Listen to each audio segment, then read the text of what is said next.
Hello, everyone, and welcome back to another very special episode of the M365 Voice. My name is Sarah Haase.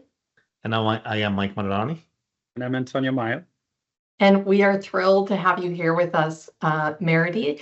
Maridee Oday is joining us as our guest today. Maridee, can you introduce yourself? Yes, hi. Again, my name is Maridee. I currently work as the Director of Enterprise Tools, I guess is my new title. It seems to be moving around right now, but that's the current title. And I met Sarah and the rest of everybody at the conferences from Microsoft and getting to know everybody really well. It's really fun making some new friends. That's awesome, and we're delighted to have you here. So, Maridee, I want to share a little bit about the genesis of how we came to invite you to be on the podcast. We like to cover a wide range of M365 technical topics, as well as other personal development and leadership topics. And I know that you and I had a wonderful conversation 3 or 4 weeks ago where you shared with me your leadership journey line in a document form. And I was so blown away by it and by how you present yourself and how you carry yourself as a woman in technology that I immediately went to Mike and Antonio and said, we have to have Maridee on to be able to talk through this because I think it is amazing. And women in technology, if you haven't been lucky enough to get to work with strong women in technology, I think that we are a bit of an art form, and it's a gift to be able to really connect with and talk with other women who are really strong technically and great leaders. Awesome, thank you. So, Maridee, would you mind sharing your screen and showing your journey line and maybe talking through it a little bit, and then we'll ask you questions. Sure. So is that visible for everyone? Can you all see that? It is. Yep. Great. So I started my journey in technology actually as a cashier at Costco when I was 17 and worked there for a long time until I worked there for a total of 17 years. So during that time, I was putting myself through college and I had various different positions at Costco, at the corporate office and at the warehouse. And one of the first positions I had that was a good fit for me finally was a technical writer position in the IT department. And then life happened and I moved to different roles again. And then I landed another role in the accounting department, writing technical documents for the Sarbanes-Oxley project. And while I was finishing those up, I was getting my degree, finally achieved it in 2007 when I was 35, I think. Took a long time, and you'll see why as I go through this. But as soon as I finished my degree, I left Costco because it really wasn't my scene, and I'd been there a long time. And I knew that I had room to grow in other areas. So I moved on to a job in John L. Scott Real Estate in Seattle, and they brought me on as a technical writer, and I was basically writing documentation to help them launch their mobile app, which was kind of a new thing at the time. And then real estate market crashed in 2007, and I went to work for one of the guys I had worked with at John L. Scott, who lived in Australia. So I moved to Australia to join their new company. Wow. And that job was very challenging because I didn't have any I advertised myself as a technical writer, but I didn't have any real technical skills at that point. My skills were pretty much process writing and some light technical writing as far as products and services and software goes. So they had me writing for C++ and some very challenging articles that I was doing for them. And I never felt like it was a good fit, that I was very prepared for that. So after about 9 months, I decided to throw in the towel and say, this is not what I'm good at. And I moved back home to Seattle. And the first job I could get, I needed a job right away, was minimum wage. I worked at a jewelry store for about 2 weeks, and I had my resume out there on LinkedIn and at the time, I think it was Craigslist, and I got a role, my first role at Microsoft offered to me, and that was I think I landed it because I had international experience, and I think that's what made me stand out. So that was really fortunate, and tripled my income from minimum wage. Very exciting. Got my own apartment again, got to get my life rolling. And at that point, I was probably about 37. I'm not sure what exactly. I'm not doing the math right now. But I was pretty, mature in my life. And I still was just starting my technical journey. And so after I landed that contract job, I proceeded to work continuously on contract jobs at Microsoft for 9 years. One of them I was laid off of because I made a mistake, and I showed somebody a website I was building for my own personal use, and they thought I was saying too much about the product we were working on, and I had no idea, and I was very inexperienced, and they showed it to the manager of the department, and they laid me off because it was very frightening. But I was rehired at Microsoft within like 2 weeks. Wow. So that ended up being really well. And then one of the most challenging experiences of my career happened at that second contract job at Microsoft, where the manager was a very sort of difficult, to say it best, I guess, is kind of a toxic person. She was very well known for firing everybody that worked for her. And my very first day, she fired me because I went to coffee with somebody in her department because I didn't have my credentials yet. So I went home and cried, and then they called me back and said, okay, she's going to give you another chance. So I went and worked for her, and I worked for her for about a year, and she was difficult, and I was nervous, and I was nervous a lot for the first few months, and I didn't like feeling nervous. And so finally I thought to myself, how can I make it to her benefit to not make me nervous? So I went to her and I said, I am not doing my best work for you, and this is the reason. And she paused and actually started to cry. And she said she had no idea she was making people feel that way. And we became friends after that. And that job went very, very well. And that was one of the most difficult situations I've been in my career. So Maridee, I want to talk about that, because when you and I had a conversation about your leadership growth journey line, it's a really powerful statement. And I mentioned to you, I've never heard of anyone doing that with such clarity, to go to a boss, especially a boss that they found intimidating or made them feel intimidated, and to be able to say, I'm not doing my best possible work for you. Antonio and Mike, I don't know if you've ever seen that happen, but that's a very powerful statement of really putting it to your manager that you could deliver more if you had better raw materials to work with. So a couple things about that. That's incredibly brave to go do that to your manager after you'd had those experiences that you already had at Microsoft that you described, right? Like getting fired on your first day, like, come on, that's brutal. And then to be able to have the guts, the gumption, the whatever, to go to them and say that afterwards, that's pretty freaking brave. And then the second thing is you put it very well. Like, that's very astute of you to say to them, I'm not doing my best work. Like, you didn't complain to them, it sounds like. You didn't make it about them. You made it about, how can I do better work? I can't do better work for you because of this. And that's very well done. Thank you. Thank you. Yeah, that's amazing. Most people will just quit probably and maybe vent to HR about the situation, but they don't do it during the job that you have. Yeah. This is kudos to you. Thank you. I really appreciate that.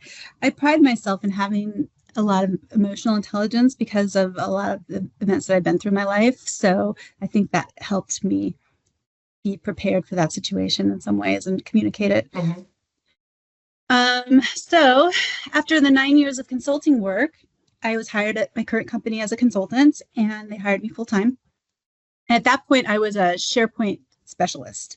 I had gone from technical writing to writing in SharePoint, using it as a tool, to getting really familiar and friendly with it. And it's not the most popular always, and it's got its challenges, but I absolutely love it. And it's where I found my home, was being a SharePoint specialist. And when I was hired at my current company, they brought me on to launch SharePoint for the organization. They were still working out of their G drives and on-premise solutions and hadn't used Teams, hadn't used any of it. And that was very end of 2018. And in 2019, they hired me full time to manage all of the Microsoft tools. And since then, it's just gotten better.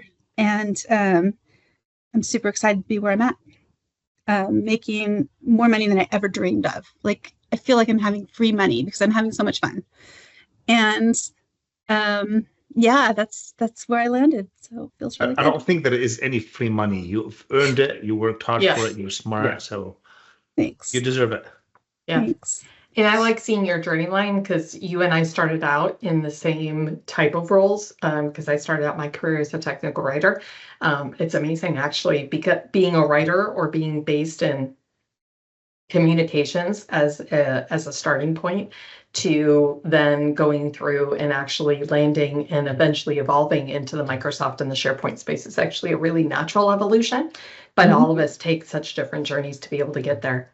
Yeah. What I also love about your journey line is the boxes across the bottom, Maridee, in that you really you qualified the what has helped you, who helped you, and the most difficult experiences that you've overcome, and really laid those out broadly, because I've never seen anyone actually be that open and transparent about all of those things. So I'd love to have you talk a little bit about that. Thank you. Yeah, so the biggest challenge in my life has been managing bipolar disorder. And I feel like it held me back in a lot of ways. That's why it took so long to graduate from college. I wasn't sure. I took some massive segues out of my direction of my career and basically stayed at Costco working an hourly job because it's the best I thought I could do. And as I got the disease under control more naturally, I was able to finish school and move on in the right direction. But that was a huge part of my life. It wasn't until I was in my 30s that I was able to really perform at my best in a career situation. So that what has helped me, number one was commitment to managing my mental health. And then I committed to finishing my degree. Even though in this industry, you don't always need a degree, I felt like to leave Costco, I needed to have that credential. And so I did it. And from the time I finished my degree, and within 4 years, I had doubled my income. So it was well worth it to me for myself. And then one of the other things I've learned is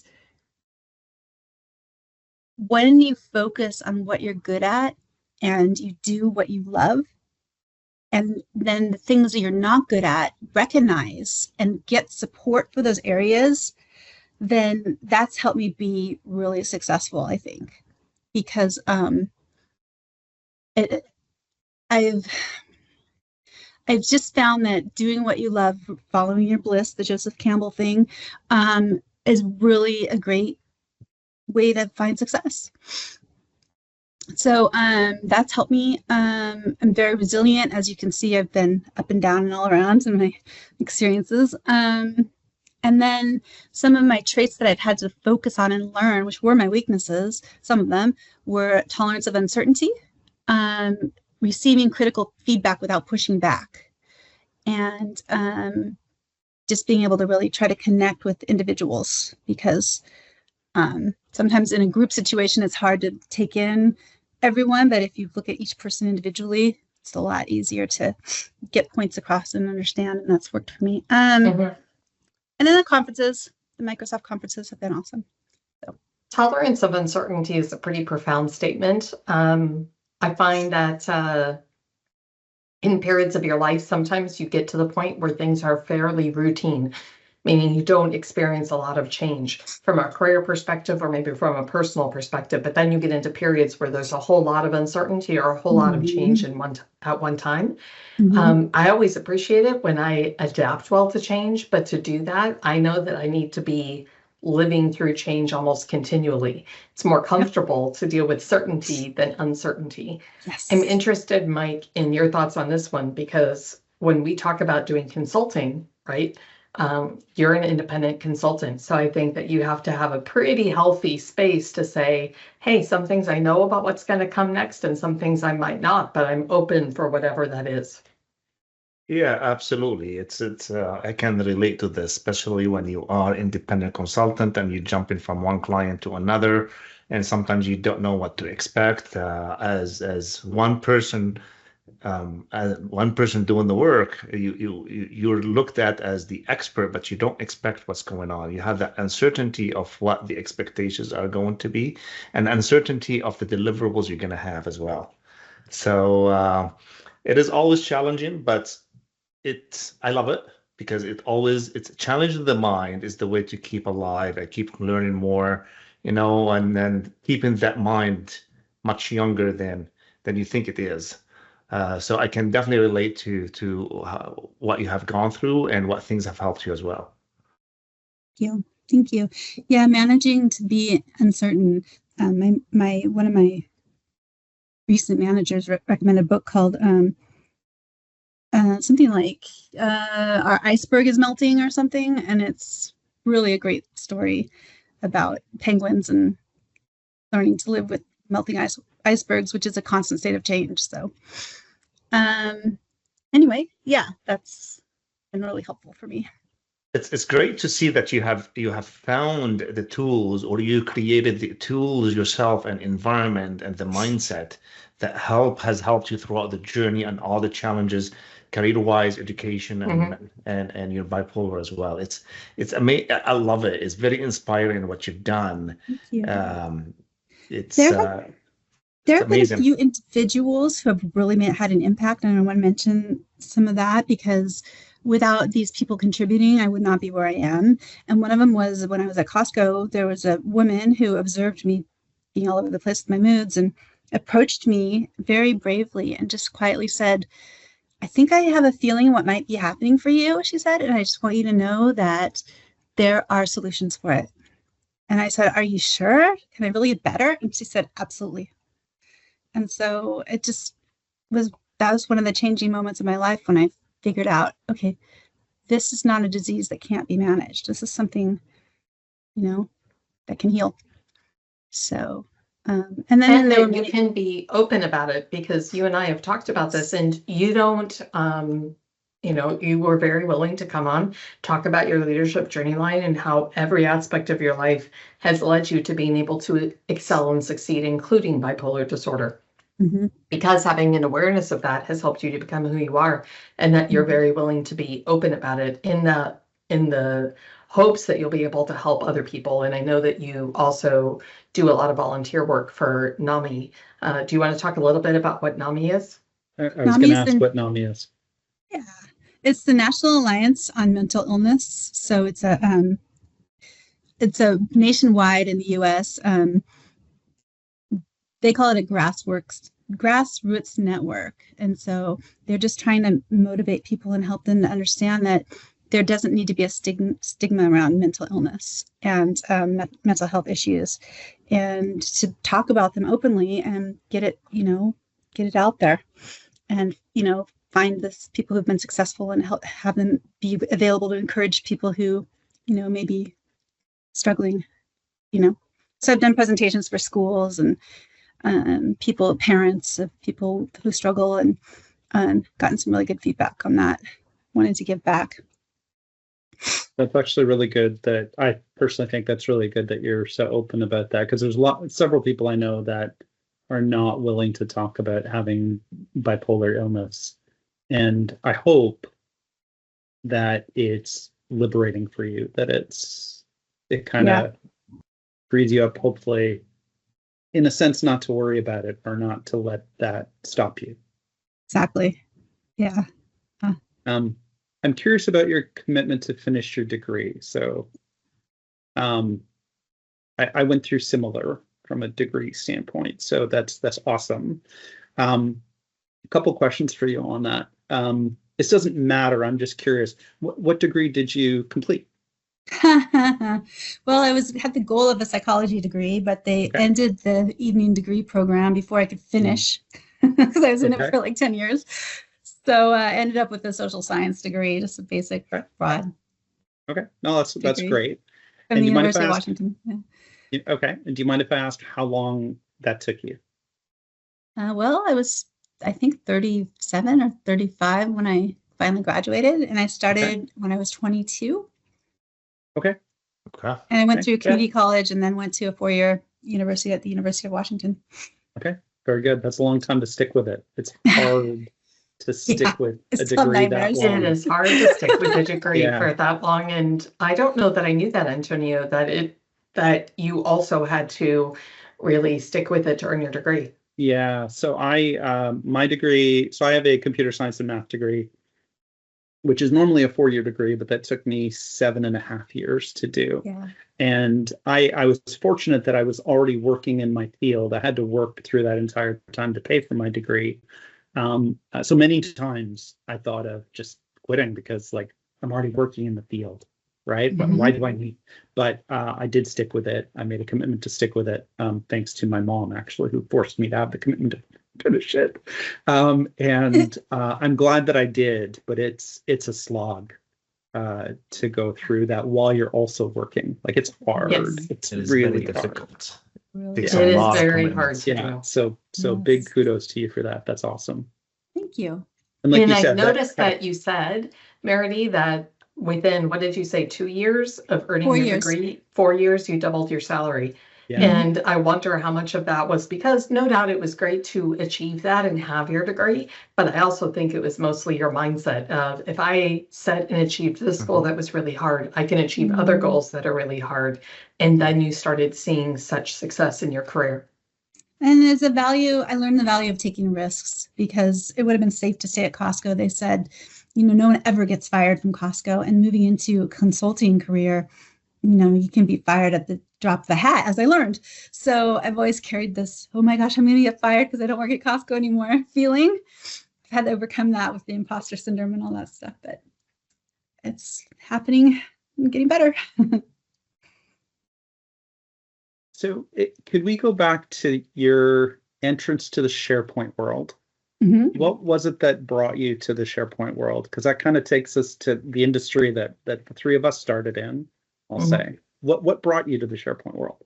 So I was hired at Microsoft for my first consulting gig.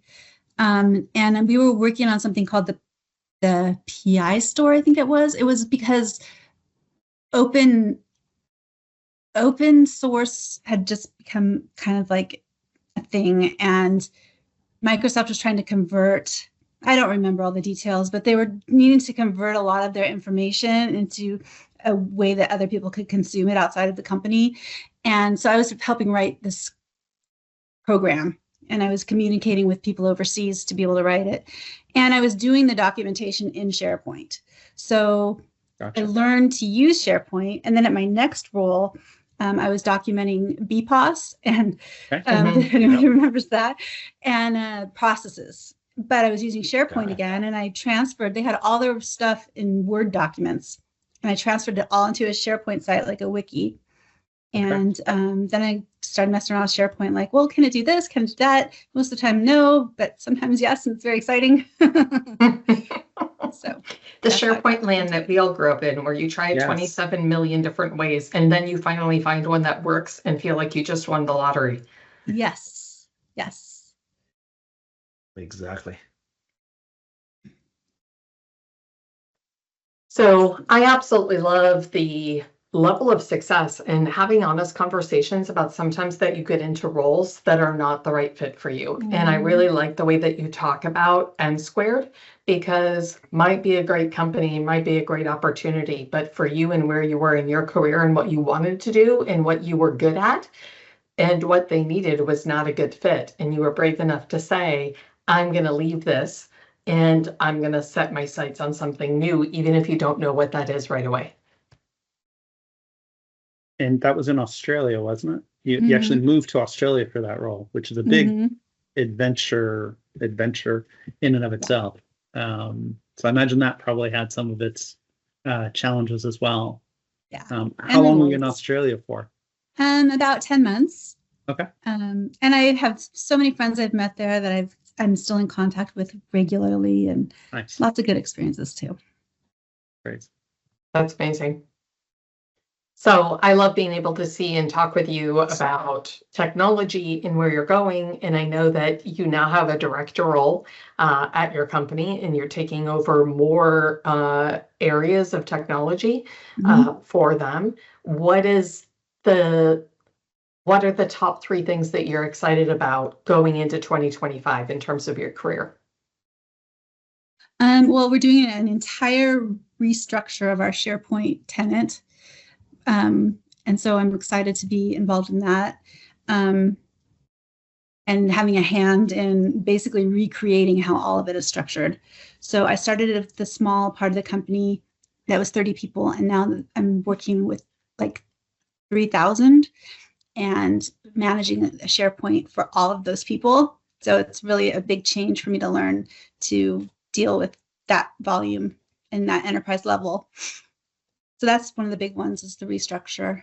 I think that one's big enough, but I'm going to learn Viva too. Get Viva started with the company. Okay. You might have a Viva expert here you could ask. Maybe we have one here. I've heard. Might be the one. I'm really excited to see where this year takes you. And I love the journey line. Antonio and Mike, have you ever seen or done a leadership journey line for yourselves before? No, leadership. Never. At work or... So here's what I love about it. I've done this at multiple different companies, and it's kind of a typical activity from a leadership perspective. And if you go through leadership training classes, where they want you to kind of cast the high and low points of your career in transition and turning points. And I've seen many different styles and many different templates for it. What I loved about yours, Maridee, is that I think that the design, number one, reflects who you are as a person. There's a lot of details. There's a lot of technical pieces in it. There's also a commitment to volunteerism and what you do in the broader community with the NAMI work that you do. But there's also, it's beautiful, but also the boxes down below where you get really honest about the growth mindset and having that tolerance of uncertainty and building those skill sets. And then talking about who has helped you and the most difficult experiences that you've had to overcome is a really unique take and spin on the leadership journey line that I think would be great to be able to leverage when you're talking, Antonio, with maybe others that work for you or on your team at work, and that I would like to take to mine to really highlight this as a very successful template to really be able to bring the full circle of a person at work and who they are and their background to light. I love it. I think you touched on a really good point, Sarah. Like, this is really honest, right? Yes. Like, you're putting it all out there, Maridee, with this, right? Like, especially coming on to this podcast and showing this and talking about it. So I love the honesty around this. I haven't done a journey line, if you will. I have done kind of a career line. Last year, I was asked to keynote.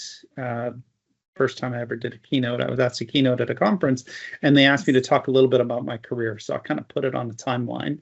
So it's kind of a career timeline. And one thing that struck me, I don't know if this resonates with you in this, but at one point while I was going through it, and I kind of had like different bullets and so on animating in. I don't know if mine was as honest as yours is here. I kind of wish mine had been as honest as what yours is here. But at one point in it, I did say, throughout my career, I've how did I put it? I've basically, how did I put it? It was something about, I basically let fate take me along. I've kind of basically followed where fate has taken me in my career, because I've had several companies that I jumped through. The current company I'm at, I love, and I've been there 11 years now. But before that, I was at like 6 different small startups over a period of, 12 years, 13, 14 years. And I basically said, I basically followed fate throughout this. And I wonder if you feel similar, if you've kind of let fate guide you through some of this. It's kind of what I was talking about with the Joseph Campbell quote about following your bliss. I just felt like if I followed what I'm good at and what I love, that everything else followed. And so if I put that first and the growth mindset and looking at things in a positive light as a growth possibility, that's kept me moving in the direction I've moved in. giving me good continuation. There's another word I'm looking for, but yeah, and in a way it's been fate. I haven't interviewed for a job in a really long time, so things keep falling into my lap, kind of like fate. Yeah. So I know what you're talking about. Yeah. I think the phrase I used was, I've let fate guide me through my career. Mm-hmm. So I love that phrase, though, that, you followed your bliss. Like, just to expand on that, like, what does that mean, followed your bliss? You might have said it already, but I think it's worth saying again. It's a renowned quote from a mythologist named Joseph Campbell, who was a student of Carl Jung. And he studied mythologies throughout the world and throughout the ages, and found lots of commonalities and archetypes and different things that repeat over time in all the places in the world with all the people. And he found, one of the things he found was that he kind of invented this quote. He said, if you follow basically your heart's desire, your gut level knowing of what you love, then doors will open for you where they wouldn't open for anyone else. And so that's the follow your bliss quote that I keep mentioning. And it's true. It's true. Whenever I set my mind on something and try to do it, all of a sudden things start happening that is like, wow, that was really a coincidence that worked out. But it just happens every time. Mm-hmm. Nice. I often talk to people when I'm doing either mentoring or people that I work with, that there are, for all of us, sooner or later, there are those interrupter moments or disruptive opportunities. Mm-hmm. I like to call them Easter egg moments, where you weren't expecting something to come up as an opportunity or a divergent path. But when one comes up, in my experience, it's almost always worthwhile to take it, even if it's what you weren't expecting, even if it's not according to your plan, even if it's not convenient timing. When those kind of divergent opportunities arise or disruptive opportunities arise, they're almost always worth considering and taking. Correct. For sure. I always think about it the same way, because if you don't do it, in the future, you're going to think back and say, what would happen if I've done it, if I've made that decision to do something different? So don't question it. I always, if there is an opportunity, go for it. And at some point, if you keep going, or you go back to where you were. It's about not being put back by fear. And Exactly. There's another quote that I love that is, life shrinks or expands in proportion to one's courage. And that's Anais Nin. Yes. And that's the same thing. You can't let fear block you. You have to pursue growth. Otherwise, you start to shrink in your head and in your body and everything. Yeah, I like to think of that as fortune favors the brave. Mm-hmm. Same thing. Yeah, I appreciate you talking about this, because you don't know it, but you're inspiring a lot of people here. Not only inspiring people, you're sending a message to people that have fear or that have some obstacles in life, whether on a personal level or career level or education, and you're telling them nothing is impossible. If you want something, you're committed to something, go for it, and you will have it done. So thank you. I really, really appreciate that. Yeah. Thank you. I love it. I think you're, Maridee, I really wanted to make sure to have you on the podcast. I would love you to come back and talk about some technical topics around SharePoint and Microsoft 365 as well. But I couldn't resist bringing you on to talk about this, because I think that the way that you approach your work life and your growth is really inspiring. So thank you. I think it has been fantastic. I've loved having you. Antonio and Mike, any other questions that you can think of to ask Maridee? When is your next conference? Yes. What was that? When is your next conference? I'm hopefully going to go to Ignite at the end of the year. Hopefully there'll be other ones, but that'll probably be the big one that I attend this year. Okay, nice. Just as Sarah said, this is awesome. Thank you for sharing all of this. Very impressed by what you've done. It's been an honor. I love what you guys do, and your podcast is wonderful. And I just feel completely flattered that you asked me. So thank you. Thank you. And we look forward to having you all listen into this episode and join us for future episodes. Thank you all for listening. And thank you, Maridee, for joining us today. Have a great one. We'll see you on the next episode. Bye-bye. Thank you. Bye-bye.